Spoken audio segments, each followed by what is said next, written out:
Final ہوتی ہے اور اس میں دشمن کے دانت کھٹے کر دیے جاتے ہیں. تو یہ 4 دن والی مت بھی ان کی نکل چکی ہے. چھٹی غلط فہمی یہ تھی کہ پاکستان کے اندر حالات بڑے خراب ہیں.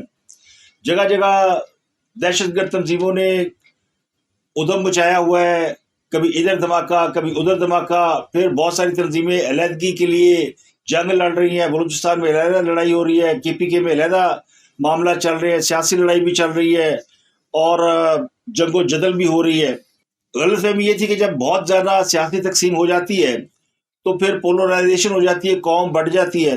تو جب ہم حملہ کریں گے تو یہ بٹی ہوئی قوم ہے یہ تتر بتر ہو جائے گی. 7ویں غلط فہمی یہ تھی کہ بھارت اٹیک کرے گا تو آگے سے کوئی جواب نہیں آئے گا اور انڈیا کی بلے بلے ہو جائے گی. اور یہ ان کی جو غلط فہمی ہے اس کی بنیاد 2 واقعات بنے تھے. پہلا، جب انڈیا نے پاکستان کے اندر جعلی سرجیکل سٹرائک کیا اور کہا کہ ہم نے بم گرائے ہیں دہشت گردوں کے اڈوں پر اور کامیابی سے واپس لوٹ آئے. پاکستان نے کوئی رسپانس نہیں دیا. دوسری مرتبہ ان کے 2 جہاز آئے، پاکستان کے اوپر اٹیک کیا، پاکستان نے وہ جہاز مار گرائے، لیکن پاکستان نے جوابی حملہ نہیں کیا. تو ان کو یہ غلط فہمی تھی کہ یہ جوابی حملہ نہیں کرتے، یہ ڈر جاتے ہیں. ہم حملہ کریں گے، پاکستان جواب نہیں دے گا تو اس نیریٹو کو ہم الیکشن میں استعمال کریں گے. 8ویں غلط فہمی یہ تھی کہ پاکستان میں جو سول حکومت ہے وہ اپنی فوج کو اجازت نہیں دے گی کہ وہ انڈیا کو جواب دے، کیونکہ اس سے پہلے جو حکومت تھی خاصب کی وہ یہ کام کر چکی تھی، بلکہ اس وقت تو فوج کے سربراہ خود بھی اس بات پر راضی نہیں تھے کہ انڈیا کو جواب دیا جائے. 9ویں غلط فہمی تو بہت بڑی تھی اور وہ یہ تھی کہ پاکستان کو انفارمیشن ٹیکنالوجی کا کوئی علم نہیں ہے اور انڈیا جو ہے وہ جگت گرو ہے، وہ مہان ہے. انڈیا میں بڑے بڑے انفارمیشن ٹیکنالوجی کے ماہر بیٹھے ہوئے ہیں، ان کا تو انٹرنیٹ تک نہیں چلتا، ان کے پاس تو پوری سہولیات ہی نہیں ہے. پاکستان تو بالکل لٹا پھٹا کوئی غار میں رہنے والا کوئی قرون اولا کا ملک ہے. تو یہ ان کی ایک مس انڈرسٹینڈنگ تھی کہ ان کی سائبر ٹیکنالوجی بڑی ویک ہے، لیکن یہ غلطی ان پر سب سے زیادہ بھاری پڑی ہے. ہمارے یہاں اتنے وارئر نکل آئے جنہوں نے از خود انڈیا کی ایک ایک چیز کو لاک کر دیا. پاکستان کی اپنی جو ملٹری ہے اس کی بھی بہت بڑی ایک سائبر کی ٹیم ہے، لیکن اس کے علاوہ پاکستان میں بہت سارے ایسے لوگ موجود ہیں جو انٹرنیٹ کے اوپر پوری طرح دسترس رکھتے ہیں اور ان کے پاس بہت نالج ہے. تو انہوں نے انڈیا کے ریڈار کو لاک کیا، انڈیا کے میڈیا کو لاک کیا، کمیونیکیشن کو ڈسٹرب کیا اور کئی چیزوں کو ہیک کر لیا، تو جس سے انڈیا کے اندر افراتفری پھیلی. 10ویں غلطی جو میرا خیال ہے میجر فالٹ تھا، میجر غلطی ہے، وہ یہ ہے کہ انڈیا یہ بھول گیا کہ پاکستان اور پاکستان کی فوج کئی سالوں سے میدان جنگ میں ہے، روزانہ جنگ لڑتی ہے، دہشت گردوں کے ساتھ روزانہ فائٹ ہوتی ہے. ان کو کسی تیاری کی ضرورت ہی نہیں ہے. پاکستان کا ہر فوجی ہر لمحہ لڑنے کے لیے تیار نہیں ہے، بلکہ وہ پریکٹس میں ہے، پوری پریکٹس میں. اور انڈین ٹیم کو تو کوئی پریکٹس ہی نہیں، نہ ان کے تیاروں کو نہ ان کی ٹیم کو. تو جس زوم میں جس گھمنڈ میں وہ پاکستان کے اندر گھسے تھے اور ان کا خیال تھا کہ اب تو ان کے پاس رافیل طیارے ہیں اور یہ تو دنیا کی بڑی سے بڑی طاقت کو گرا سکتے ہیں، پاکستان تو کوئی چیز ہی نہیں ہے. اگر رافیل طیارے کامیاب ہو جاتے تو آج انڈیا میں شاید رافیل سب سے بڑا بھگوان ہوتا، اسے بھگوان رافیل کے نام سے پھول چڑھائے جاتے، مالا چڑھائی جاتی اور انڈین اسے اپنے کلچر کا حصہ بنا لیتے اور رافیل کے جگہ جگہ مجسمے لگتے. لیکن بدقسمتی سے پاکستان نے اس رافیل کو اڑا دیا. تو یہ 10 بڑی غلطیاں ہیں جو میری نظر میں انڈیا کو لے ڈوبی ہیں. اس طرح پاکستان نے بھارت کو سوشل میڈیا پر بھی چاروں شانے چت کر دیا. انہوں نے ہمارے سوشل میڈیا کو بہت انڈرمائن کیا ہوا تھا، لیکن پاکستانیوں کو سوشل میڈیا پر ہاتھ صاف ہے جس طرح پاکستانی فوج کا میدان جنگ میں ہاتھ صاف ہے. تو انڈیا کا مین اسٹریم میڈیا اسی سوشل میڈیا کے ہاتھوں ذلیل ہوا ہے اور اب تک ہو رہا ہے. اور میں تو سمجھتا ہوں کہ جو ارناب گوسوامی، برکا دت، جنرل بخشی، گورو واریہ، ان سب کا ہمیں شکریہ ادا کرنا چاہیے کہ انہوں نے بھارتی عوام کو جو ٹرک کی بتیاں دکھائیں ان کے پیچھے لگائے رکھا اور جھوٹ بول بول کر پاکستان کے سوشل میڈیا کو اور مین اسٹریم میڈیا کو موقع دیا کہ ان کی حجامت کر سکے. تو یہ سارے جو گرو گھنٹال ہیں یہ اب اپنی خجالت کو چھپانے کے لیے جھوٹی کہانیاں سنا رہے ہیں. لیکن اصل میں یہ ہے کہ پاکستان نے بھارت کی جو تمام غلط فہمیاں ہیں وہ دور کر دی اور اس کا اعتراف خود بھارتی میڈیا کر رہا ہے۔ ہمارا پڑوسی پاکستان، جسے ہم کبھی چھوٹا سمجھتے تھے، آج دنیا کے منچ پر اپنا اثر چھوڑ رہا ہے۔ ڈیجیٹل ٹیکنالوجی سے لے کر رکشا کے آدھنک طریقوں تک ہر موقع پر وہ ملک اپنی طاقت دکھانے لگا ہے۔ حال ہی میں ایک انترراشٹریہ سبھا میں جب بھارت نے اپنی بات رکھی تو سب نے سنا، مگر جیسے ہی پاکستان کا پرتیندھی منچ پر آیا، اس نے ایسے دلیلیں دیں اور ترقی کے منظر پیش کیے کہ پورا منچ خاموش رہ گیا۔ وہ وہی منچ ہے جہاں کبھی بھارت کی بات سب سے اوپر مانی جاتی تھی، مگر اب وہی منچ کسی اور کے لیے مثال بن رہا ہے۔ ابھی میں نے حال ہی میں ایک اور کلپ دیکھا ہے، کوئی بلوچ ویر نامی نوجوان ہے، میں ان کے بارے میں زیادہ نہیں جانتا، بھارتی میڈیا نے ان کو غلطی سے بلا لیا اور ان سے بلوچستان کے حوالے سے کچھ سوال پوچھے، تو اس نے جو جواب دیے اس نے یقین کریں میرا سر و خون بڑھا دیا ہے۔ پہلے میری بات ختم ہونے دو، مجھ سے ایسی امید مت کرو کہ میں پاکستان کے خلاف بولوں گا۔ آپ بولیے، لیکن آپ میرے کسی ادھیکاری یا سینا سے جڑے یا کس نے حملہ کیا بی ایل اے پر بولیے، فوجی مرے ہیں۔ ہمارے جو آرمی والے مرے بلوچستان میں وہ تمہاری بدولت ہے، تم ان غداروں کو پیسے کھلواتے ہو جو ہمارے مظلوم پاکستانیوں کو مارتے ہیں اور ہمارے آرمی والوں کو مارتے ہیں، تمہاری بدولت ہے، تم پیٹ پیچھے وار کرتے ہو۔ تم بولتے ہو نا کہ میں برداشت نہیں کروں گا اپنے آرمی والے کے خلاف، میں جانتا ہوں تمہارے آرمی والوں کو، میں پاکستانی بلوچ ہوں، میں تمہارا ایجنٹ نہیں ہوں، میں غدار نہیں ہوں جو تم لوگوں سے چند پیسے لے کر تمہارے چینلز پر بیٹھ کر بکواس کروں۔ میرا یہاں آنا بولنا اپنے ملک کی حمایت میں بولنا ہے، میں پاکستان کو ریپرزینٹ کرتا ہوں۔ تم کیا سمجھتے ہو ادھر لوگوں کو بٹھا کر اپنے چینلز پر پاکستان کے خلاف بکواس کرواؤ گے اور ہم خاموش رہیں گے؟ ہم ہر طرح کی جنگ کرنے کے لیے تیار ہیں، چاہے وہ گولیوں کی ہو چاہے وہ زبان کی ہو۔ میں پاکستان کا بیٹا ہوں، میں پاک فوج کے ساتھ ہوں، اپنے ملک کے ساتھ ہوں۔ اب بات کرتے ہیں عمران خان کے حوالے سے، یہ خبریں زیر گردش ہے کہ ان کو اسٹیبلشمنٹ کی جانب سے 35 شرائط پیش کی گئی۔ اس کا انکشاف جو ہے وہ پی ٹی آئی کے جہاں زیب خان ہیں، جن کے بارے میں کہا جاتا ہے کہ وہ وائس پریزیڈنٹ ہے، پتہ نہیں پاکستان میں کہ پاکستان سے باہر کسی برانچ کے وائس پریزیڈنٹ ہیں، میں نے پہلی دفعہ نام سنا ہے۔ ان کا شہزاد اکبر نے انٹرویو کیا عید کے ایام میں اور اس نے کچھ انکشافات کیے ہیں۔ وہ یہ کہتے ہیں کہ عمران خان سے جب امریکہ سے اسٹیبلشمنٹ کی جانب سے بلائے گئے تنویر احمد ملاقات کو گئے تو تنویر احمد کو دیکھ کے عمران خان بہت حیران ہوئے اور عمران خان نے ملاقات سے انکار کر دیا۔ بعد میں جیل کے عملے نے زبردستی دروازہ بند کر کے ان کو ملاقات کروائی اور عمران خان کے سامنے 35 شرائط رکھی، یعنی 1-2 نہیں، 4-5 نہیں، کوئی 8-10 نہیں، 35 شرائط رکھی۔ نکاح میں بھی اتنی شرائط نہیں ہوتی جتنی عمران خان کی رہائی کے لیے رکھی گئی، تو اللہ جانے کون سی شرائط ہے، لیکن انہوں نے کہا کہ خان صاحب نے وہ شرائط ماننے سے انکار کر دیا، بعد میں وہ شرائط محدود کر دی گئیں۔ تو یہ صاحب نے جو کہانی سنائی ہے اس کے مطابق وہ 5 شرائط یہ ہیں کہ عمران خان 9 مئی کی معافی نہیں، اس پر اظہار افسوس کریں، مینڈیٹ کی واپسی کا مطالبہ نہیں کریں گے، اسٹیبلشمنٹ پر تنقید نہیں کریں گے، ان کے ساتھ مل کر کام کریں گے، کرپٹ ٹولے کی طرح اپنے سیاسی سپیس بنائیں گے اور جلسے جلوس نہیں کریں گے۔ یہ 5 شرائط عمران خان کو پیش کی گئی۔ ویسے تو 5 بےہودہ شرائط ہے، کوئی سمجھ میں آنے والی بات نہیں ہے۔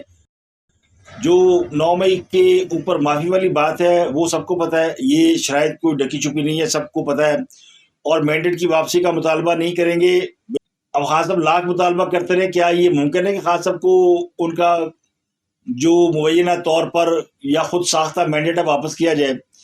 موجودہ حکومت بھی 1.5 سال مکمل کر چکی ہے اور گورنمنٹ بہت سارے کام کر چکی ہے، تو یہ گورنمنٹ جو کام کر چکی ہے وہ اب کسی طریقے سے بھی ریورس نہیں ہو سکتے۔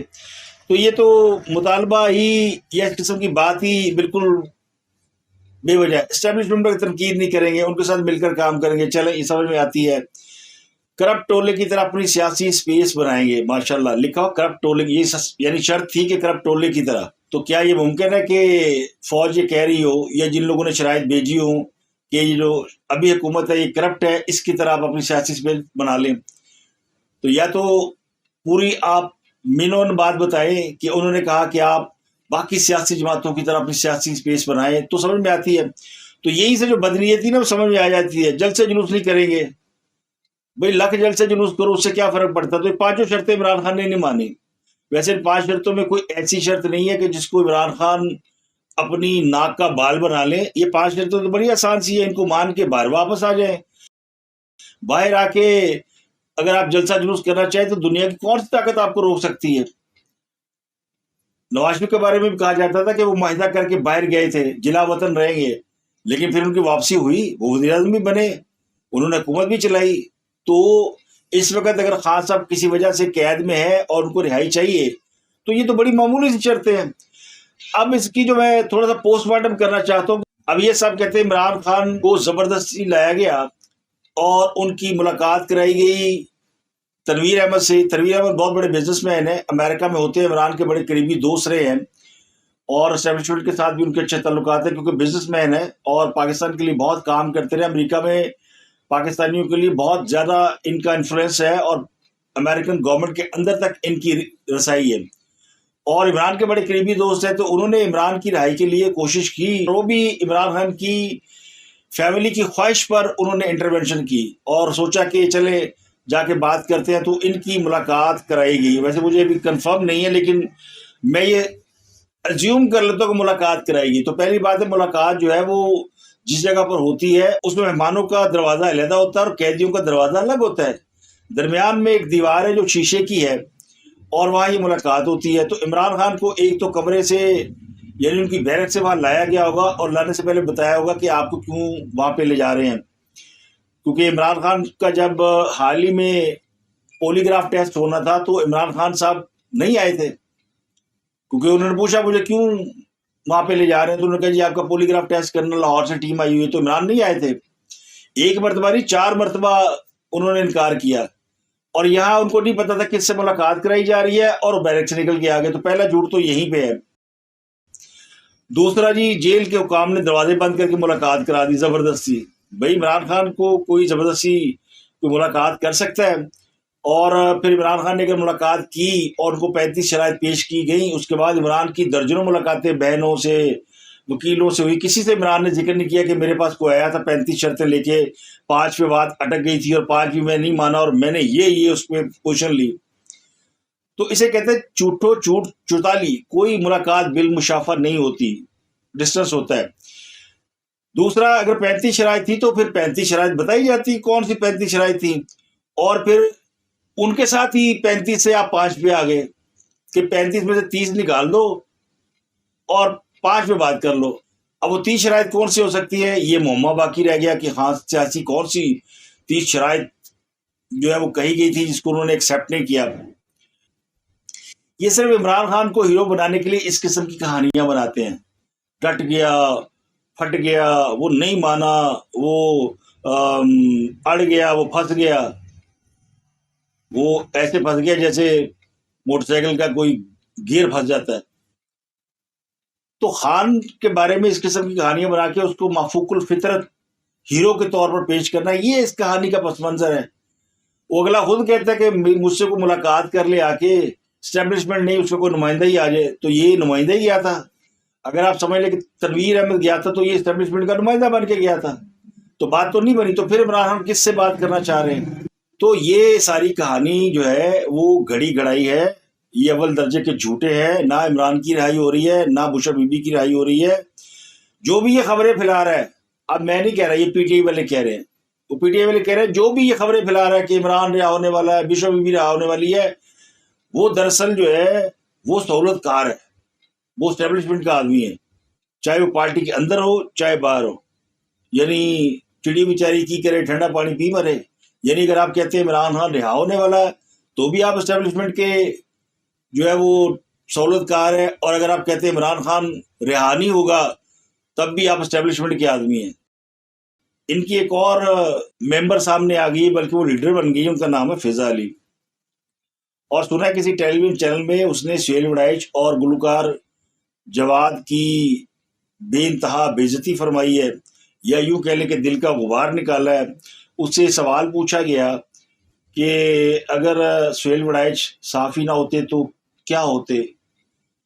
تو سہیل وڑائچ جو ہے بنیادی طور پر استاد ہیں, پڑھاتے ہیں. تو وہ خاتون چونکہ واقف نہیں ہے ان کے بیک گراؤنڈ سے, تو انہوں نے کہہ دیا یہ اگر صحافی نہ ہوتے تو یہ سویپر ہوتے. اب سویپر ہونا کوئی بری بات نہیں ہے, لیکن اس سے ایک تضحیق کا پہلو نکلتا ہے کہ آپ وہ کہتے ہیں میر علی کہتے تیری سنا, کہاں راجہ بوجھ کہاں گنگو تیلی. تو اس کا یہ جو ان کو اس طرح کہنا تھا, ایک تو یہ بڑی زیادتی. اور سہیل احمد اور سہیل وڑائچ چونکہ بنیادی طور پر بڑے ڈاؤن ٹو ارتھ اور شریف آدمی ہیں, وہ مسکرا دیے. ان کو سمجھ آ گئی کہ اس کے ساتھ الجھنے کا مطلب اپنے کپڑے گندے کرنا ہے. اسی طرح اس نے گلوکار جواد کے بارے میں بھی شاید یہ کہہ دیا. میں نے پروگرام نہیں دیکھا لیکن جو انفارمیشن ہے اس کے مطابق بات کر رہا ہوں کہ وہ گلوکار نہ ہوتا تو دھوبی ہوتا. تو یہ بھی جو ہے بات بڑی ہی یعنی گھٹیا بات ہے. جواد احمد ایک پڑھا لکھا آدمی ہے اور کوالیفائڈ ہے. یعنی اگر وہ سنگر نہ بھی ہوتا تو کسی بینک میں لگا ہوتا یا کسی بڑی جاب پہ ہوتا. لیکن یہ ان کو سویپر کہنا، بھنگی کہنا، دھوبی کہنا، یہ صرف ان کی تذییق کے لیے کیا جا رہا ہے. اور وجہ یہی ہے کہ محترمہ فضا علی بھی جو ہے وہ یوتھیا وائرس کا شکار ہے بڑے عرصے سے، اور سب کو پتہ کھل کر سامنے آتی ہے. اب سوشل میڈیا پر یہ بڑا ہاٹ ٹاپک ہے، لوگ اس کا لطف اٹھا رہے ہیں لیکن اس پہ افسوس بھی کر رہے ہیں. تو ان جوابوں کے پیچھے دراصل ایک دکھ ہے، اور وہ دکھ ہے عمران خان. یہ دونوں عمران خان کے نقاد ہیں. تو پھر فضا علی کے سامنے اگر آ گئے تو یہ انہیں کیسے چھوڑتی. لاہور کا ایک علاقہ ہے اندرون شہر کا، محلہ ککے زئیاں. وہاں پہ خواتین جو ہے وہ اپنے گھروں کے باہر بیٹھ کر گپ شپ کرتی ہیں. سوشل لائف ان کی زمانے میں یہ تھی. تو کوئی مرد وہاں سے گزرتا نہیں تھا. اگر کوئی گزرتا تھا تو اس کی وہ کتے والی ہوتی تھی کہ یعنی وہ پوری شہر کو پتہ چل جاتا تھا کہ کسی کے ساتھ کیا ہوا. تو یہ فضا علی جو ہے وہ دراصل محلے ککا زئیاں کی کوئی خاتون لگتی ہے. اب وہ جواد احمد بیچارہ تپا پڑا ہے. وہ کہہ رہا ہے کہ پاکستان کی ایک اداکارہ پاکستان کو عمران کی جعلی مدینہ کی ریاست بنانا چاہتی ہے تاکہ اس میں ڈانس نہ کر سکے. وہ یہ بھی چاہتی ہے کہ اسے لاتے مار کر ڈانس چھڑوایا جائے، ورنہ وہ ڈانس کرتی رہی کیونکہ وہ لاتوں کی بھوت ہے. جاہلوں، منافقوں اور کرپٹ لوگوں کی جماعت ہے پی ٹی آئی، اور ڈیش ڈیش ڈیش عمران ان کا سرغنہ ہے. ادھر ہی گالیاں لکھ دی انہوں نے. تو یہ بات جو ہے وہ جواد احمد اور عمران خان آپس میں ان کی پولیٹیکل رائیولری بھی ہے، اور جواد بڑے نقاد ہیں لیکن انہوں نے عمران کو کبھی اتنا بلو دی بیلٹ جا کے ہٹ نہیں کیا. لگتا خاصا ان کو دکھ پہنچا تو انہوں نے ان کو کافی ہٹ کیا. ایسے ہی کوئی چھوٹی سی خبر اوریہ مقبول جان صاحب کے حوالے سے ہے. اوریہ مقبول جان جو ہیں وہ کچھ عرصہ پہلے گرفتار ہوئے تھے، جیل میں رہے، اور ان کے اوپر بڑے سنگین قسم کے الزامات تھے. ان الزامات میں یہ بھی تھے کہ یہ پی ٹی آئی کو جو ہے وہ تقریریں لکھ کے دیتے ہیں، یہ لوگوں کی جو سوشل میڈیا پوسٹ ہے وہ لکھ کے دیتے ہیں، اسکرپٹ لکھ کے دیتے ہیں، پیسے کماتے ہیں. تو یہ ان کا دھندا رہا ہے ماضی میں. اور پھر یہ چونکہ سرکاری افسر رہے ہیں تو بڑے ہائپر ہمیشہ رہتے تھے. تو جب ان کو گرفتار کیا گیا تو وہاں پہ ان کی ظاہر ہے انہوں نے عزت تو نہیں کی ہوگی. تو انہوں نے واقعہ سنایا کسی پوڈ کاسٹ میں. اس سے کہا گیا کہ آپ ہفتے میں ایک دفعہ لڑکی منگوایا کرو تاکہ آپ کا دماغ ٹھنڈا رہے، آپ کے دماغ میں بہت گرمی ہے. تو اوریہ صاحب کہتے ہیں مجھے اس گھٹیا مشورے کا آج تک بڑا دکھ ہے.